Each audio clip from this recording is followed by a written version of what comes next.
The laws of material wealth.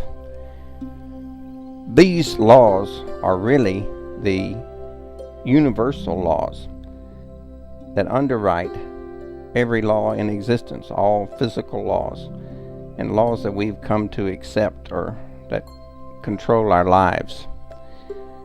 It probably would be a good idea to give you a little information about the origin of my studies. My name is James Renford Powell, and I'm the author of The Laws of Material Wealth, founder of the Institute of Applied Metaphysics, and this is the results of my studies that have continued since 1966. Originally, I was a missionary in Vietnam with a fundamentalist Christian denomination, and I worked in the Chinese section of the city called Cholan, and my process there was to study the language and try to attract students, and my students were primarily Chinese. So I began to study their culture and their religion with the idea of establishing rapport with them. Without some kind of rapport, there's no attraction there whatsoever. So I frequented martial arts centers, ping pong and recreational centers, schools, and to establish friendships and so forth, I needed to understand something about their culture. I think I had it right from the beginning, probably for the wrong reasons. But of course, being there as a missionary, my objective was to bring people to my way of thinking, to bring people to Christ as I saw it. But I knew enough, even in the very beginning, to know that I had to establish some rapport, that there had to be something in common. And I began to look first at what was similar about Lao Tzu or Confucius or Buddha and Jesus. That didn't really work very well. I began to look then at principles, and there the correlations and there the similarities began to spring forth clearly in my mind. It soon came clear to me, it was almost like an epiphany, that every time Jesus opened his mouth, he was explaining or illustrating one of 13 principles. Now, it took me a long time to come to the conclusion on the numbers and how to divide those. And of course, at that time, I thought I was a genius because I was coming up with something that I hadn't seen or heard anywhere else.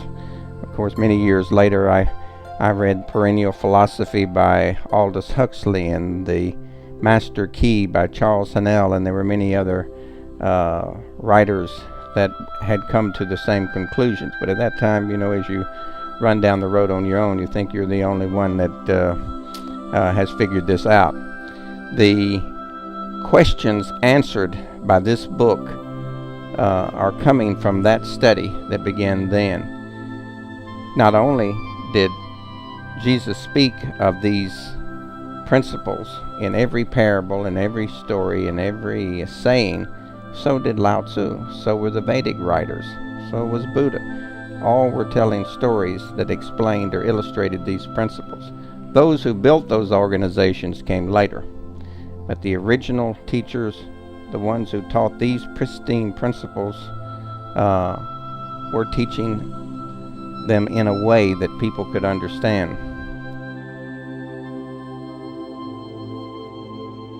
The questions answered by this book are: where do the laws of material wealth come from? What are the pitfalls, fallacies, and misconceptions that have to be overcome? What is the secret to success? How can I know they are real and not just somebody's dogma or idea or some type of doctrine? Why is having my own business important? We're applying these principles to this process of having your own business, so that's an important question. And how do I identify and verify each universal law? And we will get to those points in each of the sections to follow. Objectives, obstacles, conceptions, and misconceptions. This section is looking at how do we get so off track by our ideas and conceptions and misconceptions, things that we've learned in the past that really have no substance in reality. William Jennings Bryan wrote, "Destiny is not a matter of chance. It is a matter of choice. It is not a thing to be waited for. It is a thing to be achieved." This is apropos to these main points. Many people depend on luck. Business is simply a gamble. Others think education is the answer to overcoming all obstacles. If I can just get an MBA, I'm going to make $1 million. There are those who think that the ability to save is the key to success. And they've heard this all of their lives from their parents and their grandparents. You've got to conserve, and certainly conservation is necessary. Some think smart brokers, advisors, or consultants are the key. And some say just doing the best you can is all anyone can ask for or expect. I'll just muddle through, in other words. Smart brokers, advisors, or consultants, certainly they can be assistants to us, but we have to take responsibility for ourselves and for our actions, and not just muddle through.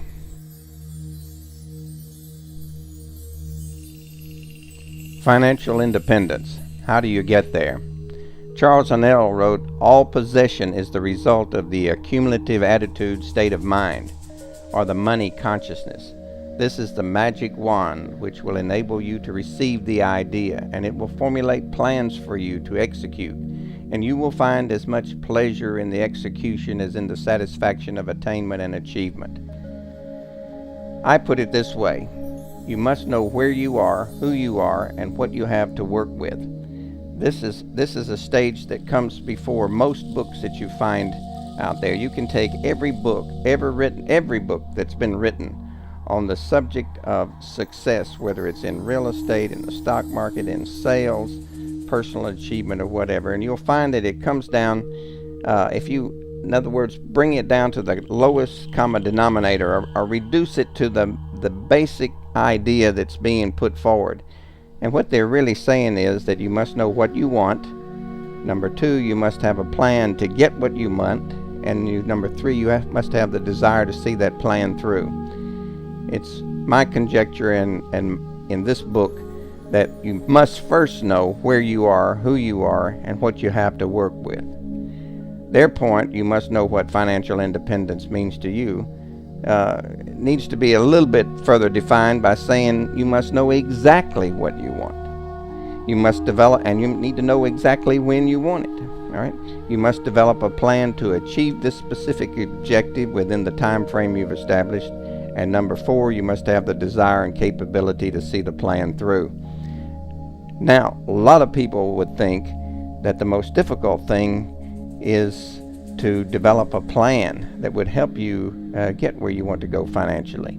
And others would say, well, the hardest part is having the persistency and the consistency and the desire and capability to see the plan through. But I'm telling you that the most difficult thing is to know what you want. And that's very, very difficult if you don't know who you are and what you have to work with.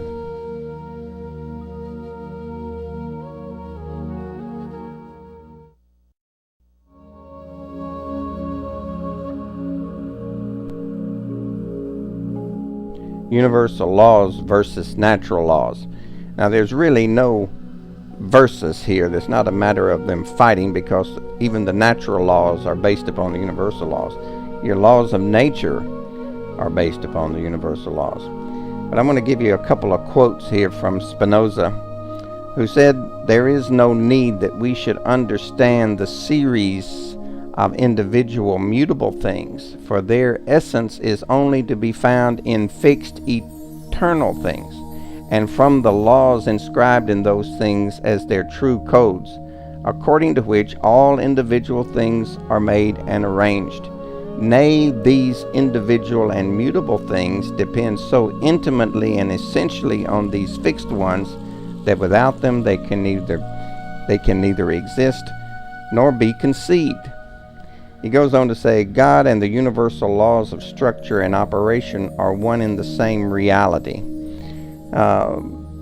This is an important point that it has to be addressed because we accept certain natural things, certain laws, as being the limits of our capability. And when we think of something miraculous or just so great, it's generally because that law, even though it's in place, is one that we don't understand with our conscious mind. So when we begin this study, we're going to realize that we're looking a little deeper into the question of the laws, of the types of laws, of what we've allowed to be our limits, and what we can do with the full understanding of the law of abundance and the infinite supply. Deepak Chopra, in his book Creating Affluence, describes the universal laws as a process. He wrote, "Law is the process by which the unmanifest becomes the manifest. It's the process by which the observer becomes the observed. It's the process by which the seer becomes the scenery. It's the process through which the dreamer manifests the dream. All of creation, everything that exists in the physical world, is the result of the unmanifest transforming itself into the manifest." I really appreciate and really like the way Deepak explains the process of creation. And everything that we do is the continuation of the process of creation. And we'll get into that more when we look at the reasons why I feel it's important to have a business. The fields of knowledge. You know, from time to time you'll find a little book like The Greatest Salesman in the World by Og Mandino, or the Guide for the Perplexed by E.F. Schumacher that stand out so strongly. In this book, E.F. Schumacher has what he calls the 4 fields of knowledge, and because I've come to recognize them, I include them in this book and in this presentation. The first field of knowledge is knowledge of self, which is necessary in order to have any hope of understanding field 2 or 3. Every master, including Jesus, talked about the necessity to know yourself. The second field of knowledge is knowledge of others. As long as your knowledge of self is inadequate, it will disallow anything more than a surface understanding of others. The third field of knowledge pertains to how others see you. Without knowledge of yourself and others, it will be difficult for you to see yourself as others see you. The fourth field of knowledge, as described by Schumacher, is the knowledge of the physical world that we perceive with our senses. As long as scientists, and this is the field of knowledge that has outstripped all other fields of knowledge in the minds of most people, and as long as scientists who are in charge of that area of things deny any field of knowledge outside of the fourth field of knowledge, they have no chance of understanding the life force. The universal laws in brief. St. Thomas Aquinas wrote, "Moreover, Aristotle defines the first philosophy as being the knowledge of truth, not of any truth, but of that truth which is the source of all truth, of that, namely, which refers to the first principle of being, of all things. Wherefore, its truth is the principle of all truth, since the disposition of things is the same in truth as in being." It's interesting that St. Thomas Aquinas quoted Aristotle on this matter, because the book Metaphysica that we've come to know, or we've come to know it by that name, actually a misnomer provided by the Romans, Aristotle himself called it the first philosophy. And this book, again, is one who is discovering the principles upon which all other principles and all life exist. Our minds are programmed to accept many limitations, which are the only real limitations we experience. Humans create mechanical laws that must be overcome.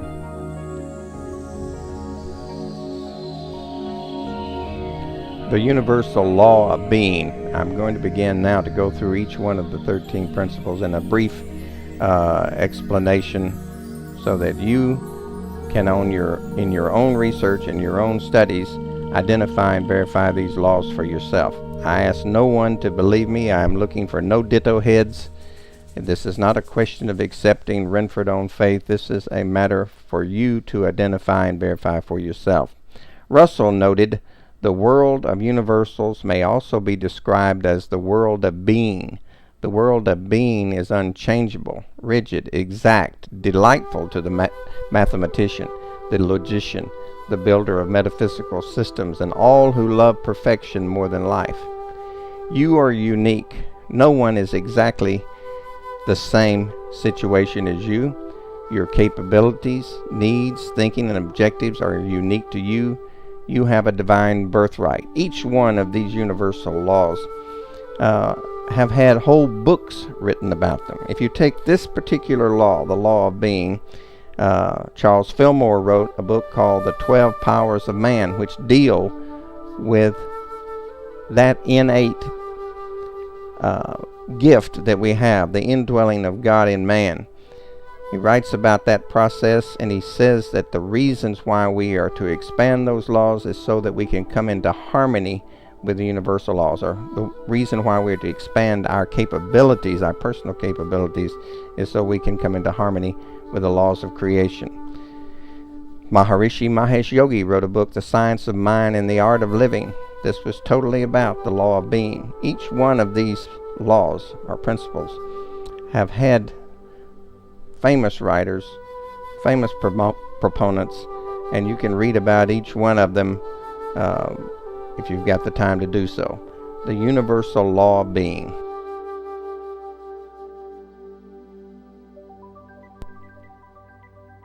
You might say, I don't understand this universal law of being. I can't connect that with myself.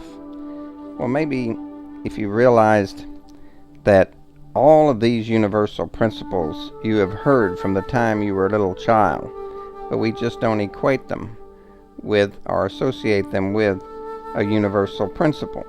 Have you ever heard someone say, be yourself, or be all that you can be? What could they be talking about? If we look at the scriptures, it said that God dwells in man. Other scriptures say that we live, move, and have our being in God. What we're being told by all the masters is that there's more to ourselves, certainly, than this body. And that in total, that being is far more expansive, can do more, and is more than what we even give ourselves credit for. What are some questions that you could ask yourself in terms of your relation to this law, the law of being? I would start with, who am I today? Do I really know where I'm going with this company or this project or this idea? Do I know myself? Do I know my own temperament? Can I live and work with the people I will have to deal with, whether partners, clients, or simply people in the industry? There are many questions that you might ask about your family and your support. All of these are things to take into consideration when beginning a business. And thinking in terms of the law of being, these are questions that I would ask. The universal law of absolute unity. All has soul, all is soul, wandering in the organic world and obeying eternal will or law. This is written by Pythagoras. Quantum physics has proved the universe is one indivisible dynamic whole in which energy and matter are so deeply entangled it is impossible to consider them as independent elements. Dr. Bruce Lipton. At the same time that you recognize your unique character, you must be aware that you are part of what makes up the whole of life, including the economic system. This is an important principle for you to understand because of the predominance of duality in our lives. Everyone is carrying a stick, and at the same time drawing us toward their idea, their religion, their thoughts, their thinking, and if you don't, you're going to go to hell. All right, this is just the way the world is, and it's an accepted principle by most religions, and that is the principle of duality. In other words, on the one hand, you have God and his angelic host. On the other hand, you have the devil and his demonic forces, and the world is simply a giant battle between the two for the hearts and minds of people. There are questions that you need to ask, though, when you're talking about the practical aspect of having a business.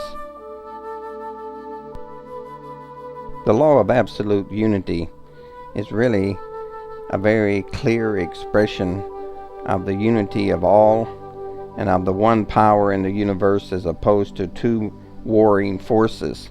We have this in most religions, this concept of God and his angelic host on one hand, and the devil and his demonic forces in this giant battle for the hearts and minds of men. This is actually putting forward the concept that there are two forces in the world. In other words, it is a strong belief in duality instead of absolute unity. So this is what this principle is about, the absolute unity of all.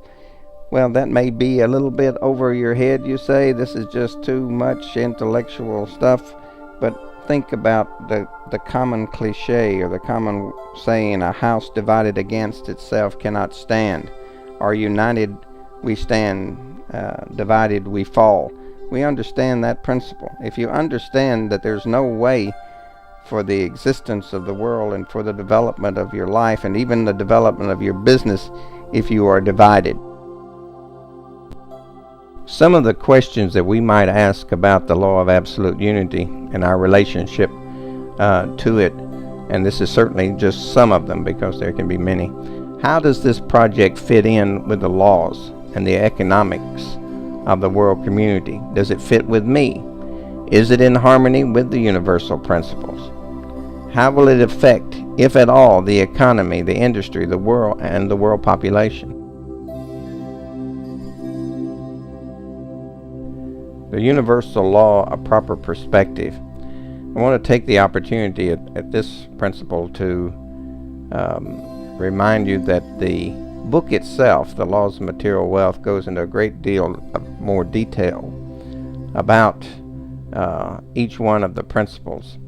And in it, there are stories and illustrations from my experience, primarily in working with entrepreneurs and the raising of capital. The workbook deals more with exercises that will help to identify and verify a law for the reader. So you will have some assistance in the workbook toward associating that principle with your own experience. The law of proper perspective is something that we should know, because we know if you're on one side, if you've got a bad attitude about something, you get bad results. If you're looking at anything out there from one perspective or another, you're going to have a different picture of it. As long as we focus only on the outer world, there will always be an empty, hungry, lost place inside us that needs to be filled.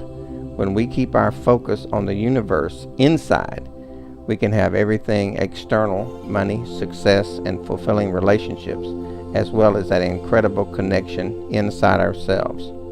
Only with proper perspective can you determine the questions that need answering, attract the people or material you need, or make the right choices. How in the world can you possibly attract to you what you want if your perspective is jaundiced, or if you've got a blinders on a given subject?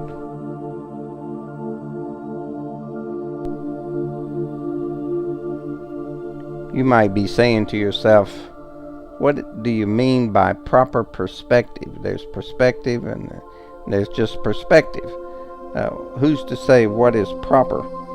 Well, proper perspective would be the difference from you looking down on the coast in Florida at a huge hurricane and all the havoc that's being created by water and flooding and houses blown over and everything else. If you are looking at it from one of those spotter planes up above the hurricane, you see it's all pure symmetric circles, and from there one has another perspective of the storm. In common cliches or street language, I've heard many expressions of this law of proper perspective. About 2000, we had a what we call the Spirit Fest, a big seminar in Memphis, Tennessee, and we had speakers from various parts of the country come. And one of them was a local man named Kong Ree, who was the martial arts teacher of Elvis Presley. And he had one message his whole time there in his illustrations and everything else, and that was, you can't chase two rabbits. All right, this is a very clear explanation of the law of proper perspective. Your perspective has to be learned and focused, yet aware of the other aspects of the problem. You've heard the saying, every cloud has a silver lining. This is suggesting to you that even though it's cloudy and looks bad, that there can be some great benefits out of it. That comes with proper perspective. Looking at the law of proper perspective from the perspective of one who is starting a business or has a business, there are certain questions that you might ask. Am I willing to commit the hours per day that this business will require? Exactly how much of a risk am I willing to take in dollar terms? Will I have the support of my family? Can I bring something to the market that no one else is doing quite the same way? Have I looked at this business from every angle? Am I looking long term or short term? Do I feel any sense of purpose with this business? All very pertinent questions apply primarily to this principle, the law of proper perspective. The universal law of pure potentiality. There are many books and even films about the power of thought. And pure potentiality is what we're talking about here.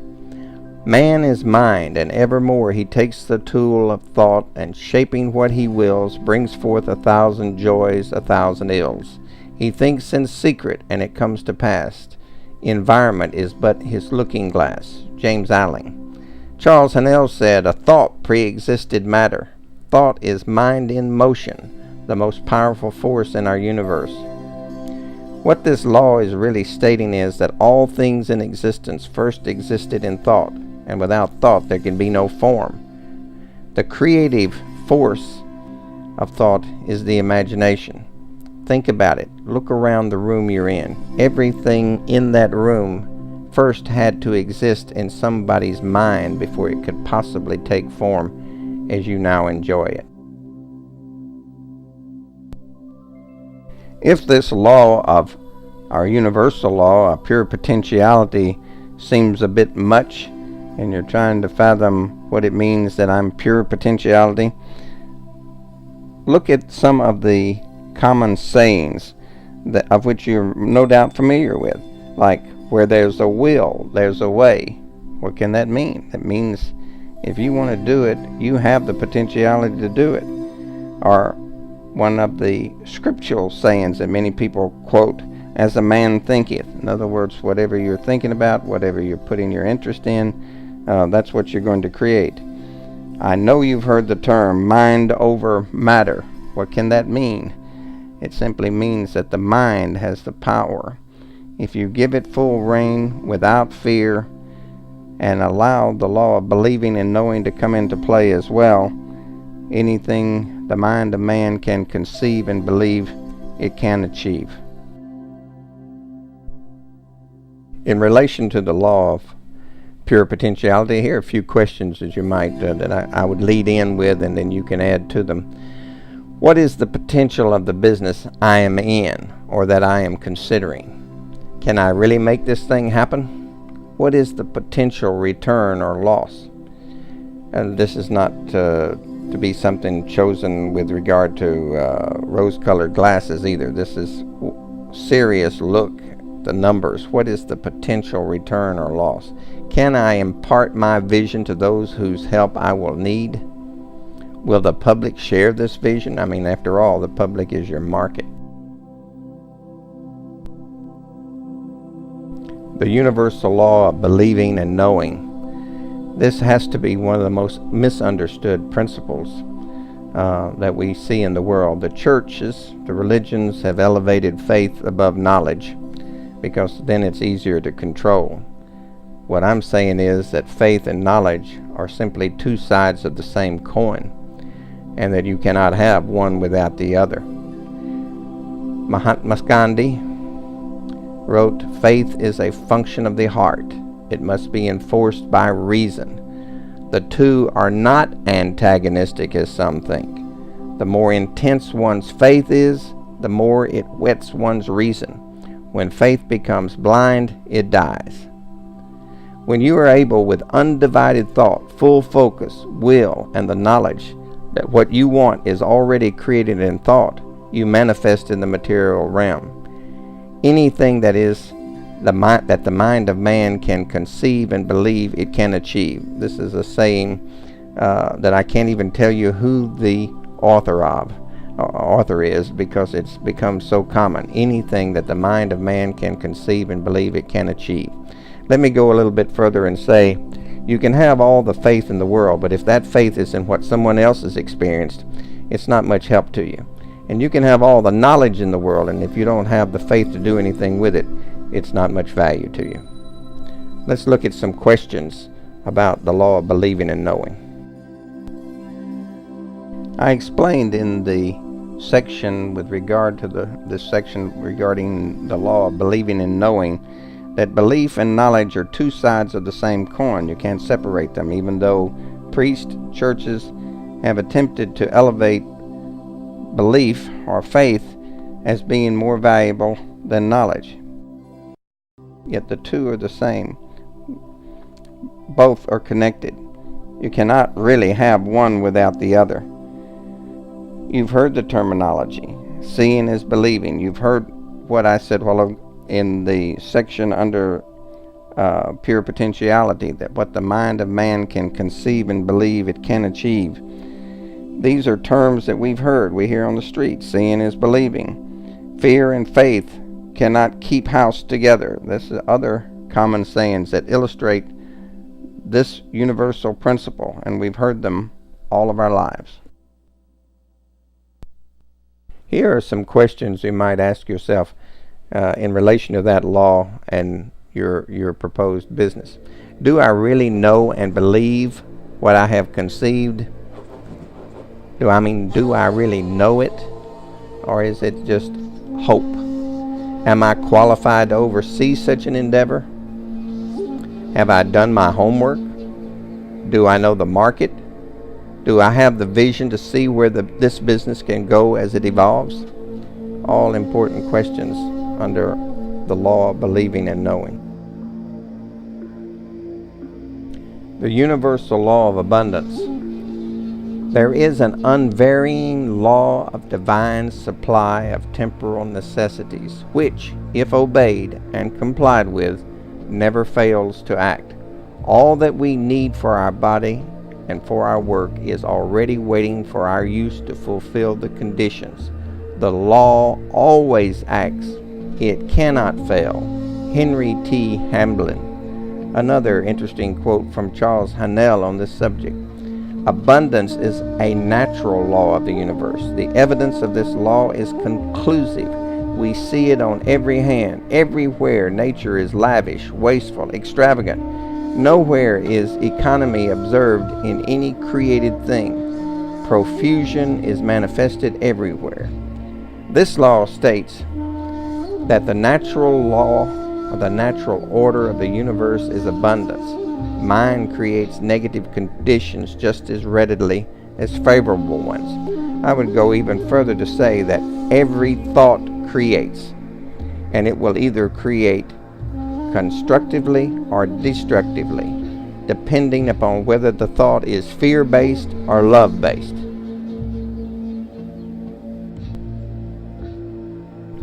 I explained in the universal law of abundance the tremendous over-creation or the overabundance of nature, and the fact that the world is full of abundance.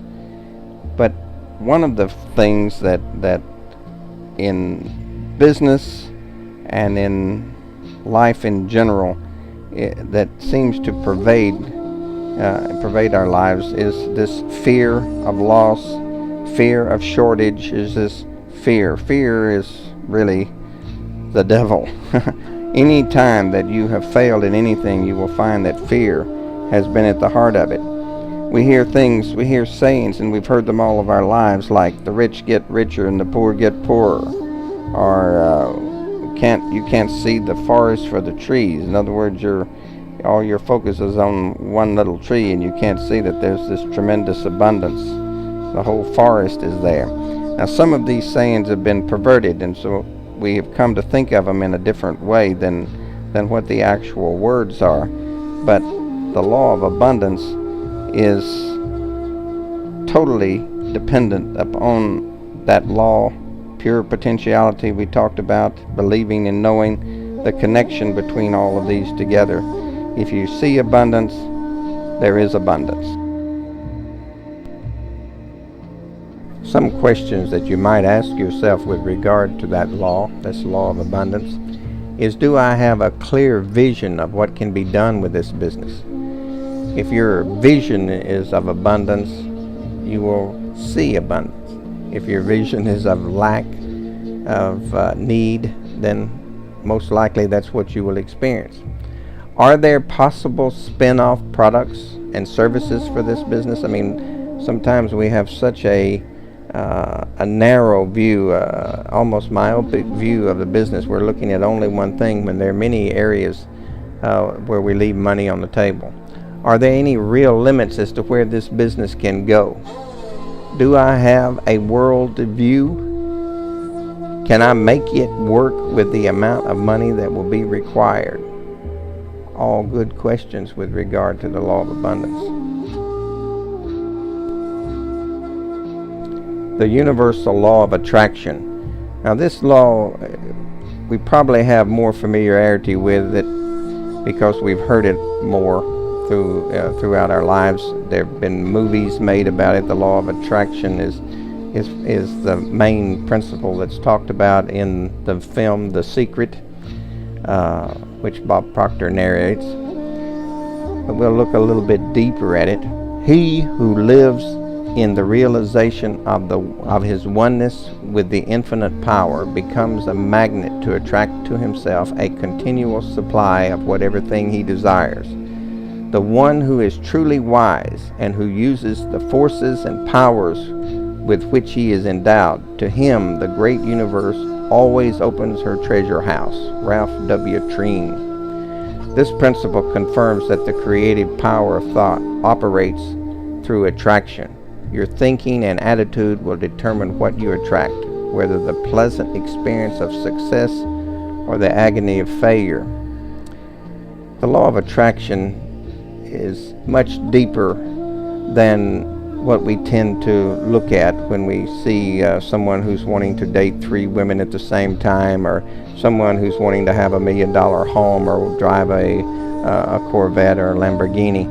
The law of attraction really has to do with the inner being's process of drawing to itself the learning experiences that it requires in its process of evolution and unfoldment.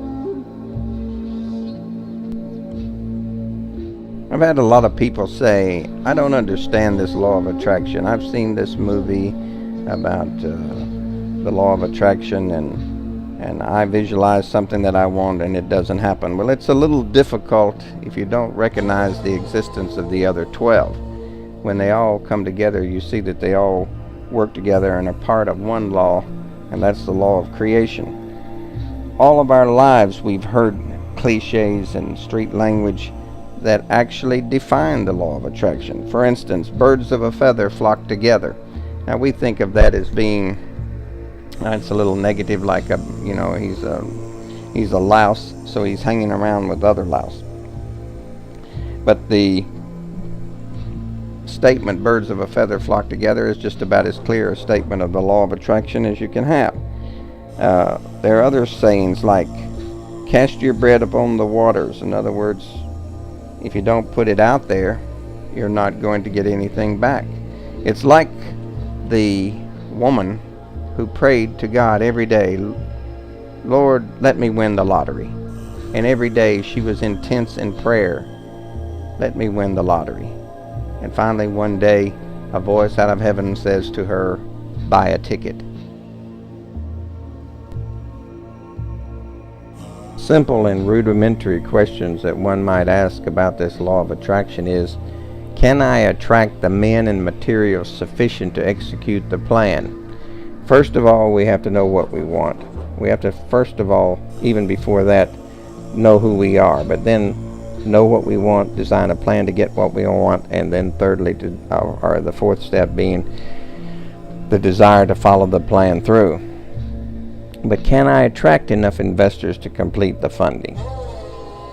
Can I attract the percentage of the market sufficient to generate revenue in abundance? These are all questions that one might ask. Can I attract the men and materials sufficient to execute the plan? That's fundamental to the question of your business. The universal law of relativity. Michael Stark wrote, the true wonder of the world is available everywhere, in the minutest parts of our bodies, in the vast expanses of the cosmos, and in the interconnectedness of these and all things. This is the principle that all is connected to all, and each action causes a reaction. Duality is the perception we have of the difference between the mind, the spirit, and the physical, when they are all part of the one. The universal law of relativity is generally ignored, and there's very little understanding out there about this principle, but yet we've heard it all of our lives. We've heard one thing leads to another. We've heard no man is an island. Relativity is something that gets thrown up usually when somebody's losing an argument and they have no other thing that they can say because their argument is being slowly demolished by the other party, and they'll say, well, everything is relative, and walk away. The law of relativity really is very well defined by that one cliche, one thing leads to another. There's some basic questions that you might ask in relation to this law of relativity and your developing concept, your business. How is it connected to the industry? I mean, most of the time we look at things almost in isolation, but think of it in terms of the industry. How is it connected to the industry? How is it connected to me and to the investors I will need? Does it really relate to economic realities? How does it relate to my objectives, my personal objectives? How does it relate to that country and its economic objectives, and that's the country that you're in? The universal law of balance and equalization. Asimov says, a vacuum cannot exist in nature. An empty space is immediately filled by something else. And this law is effective on all levels. If what you give is luminous, radiant, beneficial, in return you will receive elements of the same quality with the same luminous, radiant quintessence. But if you emanate something filthy, you will at once be filled with filth. The universal law of balance and equalization could also be called the universal law of harmony, balance. The consequences are the balancing of forces in what makes up your being. It's all about the process of balance. We talk about good karma, bad karma. There's no such thing as good karma or bad karma. There's simply karma. Karma is balance. if an experience is unpleasant, and it's a difficult thing that with the balancing that is going on, this is the only way that you might label it as a bad karma.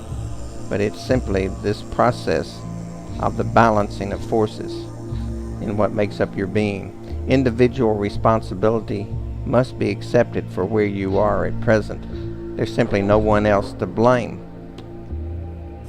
I believe it is Deepak Chopra who says this is perfect justice. Well, Renford, I don't know about this law of balance and equalization you're talking about and all that stuff. It sounds karma, it sounds like stuff about reincarnation. Yet all of our lives we've heard what goes around comes around.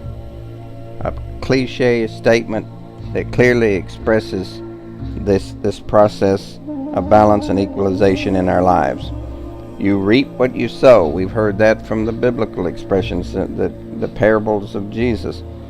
These are all about the process of balance and equalization, about the process of harmony, about the process of perfect justice. Concerning the law of balance and equalization, there are questions that you might ask. You have to remember that each one of these universal principles is has within it many facets. You're talking about the infinite here because you're talking about aspects of God. So there are many facets here. And balance, equalization, harmony, perfect justice, these are all parts of that principle. Have I taken a balanced approach is a question you might ask. Can I really reach my objectives, or am I looking through rose-colored glasses? Do I take responsibility for my situation now, and am I willing to accept the consequences? Am I flexible enough to adapt to the changing circumstances and yet maintain harmony with the universal principles? The universal law of evolution and unfoldment. John Dewey wrote, "Not perfection as a final goal, but the ever-enduring process of perfecting, maturing, refining is the aim in living." The bad man is the man who, no matter how good he has been, is beginning to deteriorate, to grow less good. The good man is the man who, no matter how morally unworthy he has been, is moving to become better. Such a conception makes one severe in judging himself and humane in judging others. This law says that nothing has come into existence as a whole creation, but this takes nothing away from the creative process. It is the creative process. Even a business that revolutionizes an industry is part of the evolutionary process. I've had students sit around and scratch their head about this law of evolution and unfoldment. What are you talking about there, Renford? The law of evolution and unfoldment. Are you saying that you believe in evolution? Yes, sir. Evolution is absolutely proved. I'm not talking about biological evolution. I think there are many things that have come into play in the world to create man as we know him. But certainly each of us individually are evolving and unfolding. You may think of that as being a little complicated, but I bet you don't think these cliches about evolution and unfoldment are difficult, because we hear them all the time. Experience is the best teacher, we're told. That's what evolution and unfoldment is. Experience is the best teacher. You've heard the saying, great oaks from a little acorn grows. Everything is about the process of evolution and unfoldment. There is a saying that the teaching is in the learning and the learning in the teaching. There's a tremendous lesson just in that saying. Some questions that you might ask with regard to the law of evolution and unfoldment as it relates to your business is, do I know that the more successful my business concept is, the more likely I will be to require, or more likely it will be to require additional funding? Now, a lot of people think if they can just raise the cash and they make all this money, everything is okay. But the fact is, you can have more sales than you can possibly fill. sometimes success in one arena has proved the downfall because of the lack of success in another. So do I know that the more successful my business concept is, the more likely I'll be to require additional funding? Do I understand that many new opportunities may unfold with the evolvement of the business? Everything is changing, everything is evolving. Do I understand that it is the nature of business to evolve? Or do I think with proper funding that all problems have been solved? The universal law of giving. Some writers, some masters have called this the law of giving and receiving. Fulton Eisler wrote, "And by some working of the universal law, as you give of love, you were given more money to go on with." Mysterious but true. Giving doesn't necessarily mean money alone. It can also mean your time, giving of your knowledge, as well as your funds. In fact, we'll talk about it a little later with the law of love, but whenever you give anything, you're actually giving packets of love, or packets of God. God is love. This principle embodies the idea that you have to be a giver if you expect to be a receiver. Remember, those constantly looking for something for nothing often end up with nothing for something. Common terms are no pain, no gain. Most of us know that we get out of something what we put into it. Well, Renford, I understand this law of giving. This universal principle you're talking about there. I know Jesus said it's better to give than to receive, but you got all these folks and people that are doing things and we're expected to support them. Why should I give from my hard-earned work to those who aren't interested in working for themselves? This is not about the law of giving and receiving. The law of giving and receiving is more like the cliche that I know you've heard, street language, no pain, no gain. It means if you don't put something into something, how do you expect to get anything out of it? No pain, no gain. We must put into something and we'll get out of something what we put into it. You've heard the saying, do unto others as you'd have them do unto you. Giving is a process that allows growth for yourself. It allows you to increase the receptacle, but giving doesn't necessarily even mean money. One can give of themselves time-wise, they can give of their knowledge, and they can give of their wealth. But giving is an absolute necessity for growth.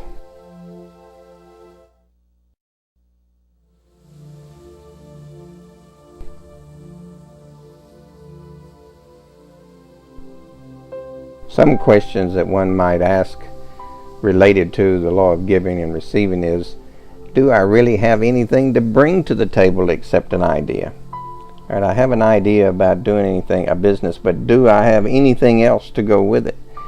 Can I give to this business anything unique? Am I prepared to give my all to make the plan a success? I mean, am I prepared to put into this? Am I really giving something worthwhile for what I hope to receive? Or am I trying to drum up something that will make me some money? The universal law of righteous self-interest. I also refer to this as the law of primary purpose. And you will find others referring to it with similar meaning. It has nothing to do with being selfish. It has to do with staying focused on what you feel like is your primary purpose. Shakespeare said, "This above all, to thine own self be true, and it must follow as the night the day, thou canst not then be false to any man." In other words, if you're true to yourself, to your goals, your purpose, then you have the ability to give to others. The law of righteous self-interest comes into play because your purpose relates primarily to your own needs and reason for being here. However, you can only achieve your purpose through the exercise of giving, so there's no way that this law has anything to do with selfishness.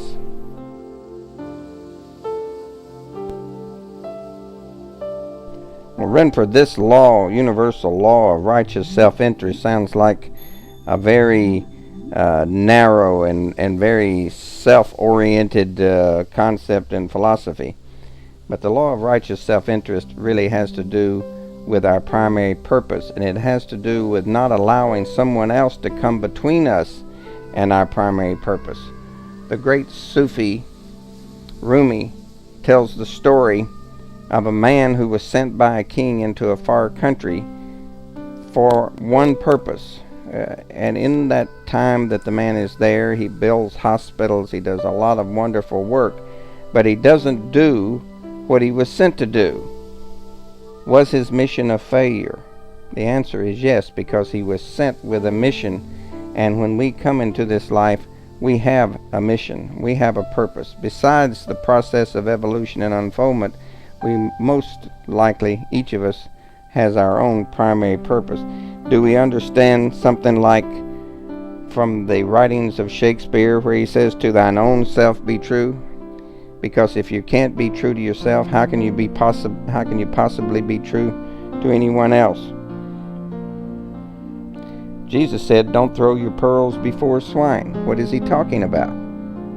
He's talking about not allowing your own purpose for being here to be subverted to someone else's idea of what you should be.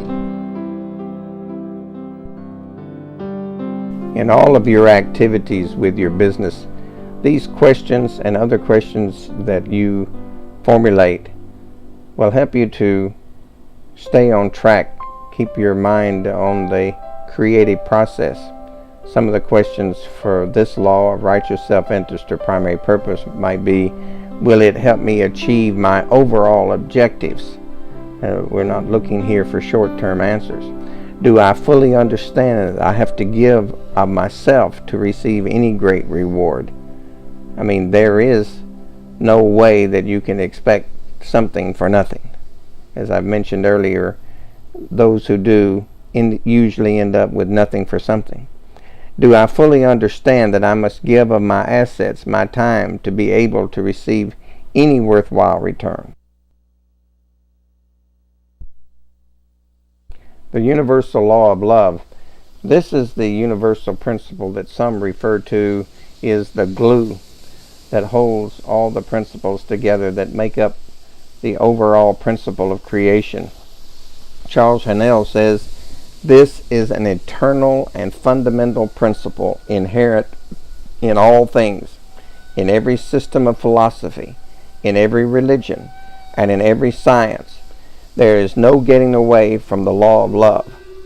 It is feeling that imparts vitality to thought. Feeling is desire, and desire is love. Thought impregnated with love becomes invincible." The law of love corresponds in the physical laws of nature to the life force. It is the love of life that drives all living beings to struggle for survival. The real secret of success in business is centered on doing what you really enjoy doing.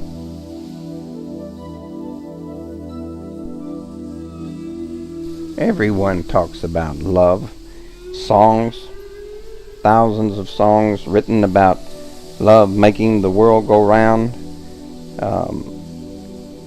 Even the masters have all indicated that this is an absolute essence, part of God, and that it does make the world go round. This is a cliche that we can understand. Of course, most of the time when people are talking about love making the go round, they're talking about love of the opposite sex, or love of another individual on that level. But the love that I'm talking about here is the love that conquers all, the love that causes a person to give their own life for a cause or for a person. We understand these cliches: love conquers all, love makes the world go round, and we've heard them all of our lives. The masters say this is the glue that connects all the universal law, and that God himself, God, that force, that being, universal being is love. Some related questions you might keep in mind with regard to the law of love is this project really a work of love for me, or am I just thinking about profits? In other words, is everything that you're doing here something that you really want to be doing, that you want to create? Will this business produce a real benefit to those who use its products? Do I care what the public will think about it? And I suggest that you must. Some people say these universal laws are too complicated. It's too intellectual. I like to keep things basic. The universal laws are the basis of natural laws, the facts of life, and are as basic as you can get. You cannot with any degree of reason argue that you don't like gravity. It's too complicated. Gravity is a law. It's a physical law. You want to contravene that law? Step out an 8-story window. You'll go splat. This is a law. It's not something made up by Congress or by some religion or some dictation of an emperor at any point in time. It's the law. The universal laws are not changeable. They are not passed in Congress for any parliament. They are not given to us by an alien on a mountaintop. They are permanent, existing, eternal aspects of universal being.